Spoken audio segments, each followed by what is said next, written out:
Hi students, sixth சோசியலுக்கு உண்டான ஒரு official annual exam question paper தான். ஆல்ரெடி சிக்ஸ்த்து சோசியலுக்கு நம்ம சேனலில் இம்பார்ட்டன்ட் கொஸ்டின்ஸ் அப்லோட் பண்ணியிருக்கோம். ஃபுல் மார்க் எடுக்கணும்னு நினைக்கக்கூடிய ஸ்டூடெண்ட்ஸ் அந்த இம்பார்ட்டன்ட் கொஸ்டின் பாருங்க. அது எங்கே இருக்குது அப்படின்னா இந்த வீடியோட டிஸ்கிரிப்ஷன் பாக்ஸில் லிங்க் இருக்குது, அதில் போய் பார்த்துக்கலாம். ஃபர்ஸ்ட் எடுத்தோடனே நீங்கள் சோசியல் எக்ஸாம் தயாராகிறீங்க அப்படின்னா நீங்கள் ஃபஸ்ட்டு படிக்க வேண்டியது உங்கள் புக் பேக்கில் இருக்கக்கூடிய ஒன் வேர்ட்ஸை தரவு பண்ணிடுங்க. சரிங்களா? ஒன் வேர்ட்ஸை தரவு பண்ணிட்டீங்க அப்படின்னாலே உங்கள் கையில் கிட்டத்தட்ட 20 மார்க் உங்கள் கையில் இருக்குது. சரிங்களா? ஸோ ஃபஸ்ட்டு நீங்கள் படிக்க வேண்டியது உங்களுக்கு புக் பேக்கில் இருக்கக்கூடிய ஒன் வேர்டை தரவு பண்ணிடுங்க. அடுத்ததா மேப், வரலாற்று பாடத்தில் இருக்கக்கூடிய ஃபர்ஸ்ட் 2 பாடத்துக்கு உண்டான மேப்பு, புவியியல் பாடத்தில் உண்டான ஃபர்ஸ்ட் 2 பாடத்துக்கு உண்டான மேப்பை தரவு பண்ணிடுங்க. தென் நம்ம அப்லோட் பண்ணிருக்கக்கூடிய கொஸ்டின்ஸ் எல்லாமே இம்பார்ட்டன்ட் கொஸ்டின் தான். இந்த கொஸ்டின் பேப்பரில் இருக்கக்கூடிய கொஸ்டின்ஸ் எல்லாமே இம்பார்ட்டன்ட் தான்.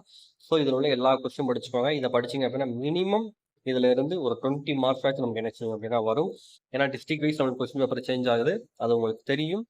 ஸோ உங்களுக்கு ஃபுல் மார்க் எடுக்கணும் அப்படின்னா டிஸ்கிரிப்ஷன் பாக்ஸில் லிங்க் இருக்கக்கூடிய இம்பார்ட்டன்ட் கொஸ்டின்ஸை ஃபுல்லாக படிங்க. தாராளமாக நீங்கள் ஃபுல் மார்க் என்ன செய்யலாம் அப்படின்னா தாராளமாக நீங்கள் ஸ்கோர் பண்ணலாம். தேங்க்யூ ஃபார் வாட்சிங் ஸ்டூடெண்ட்ஸ்.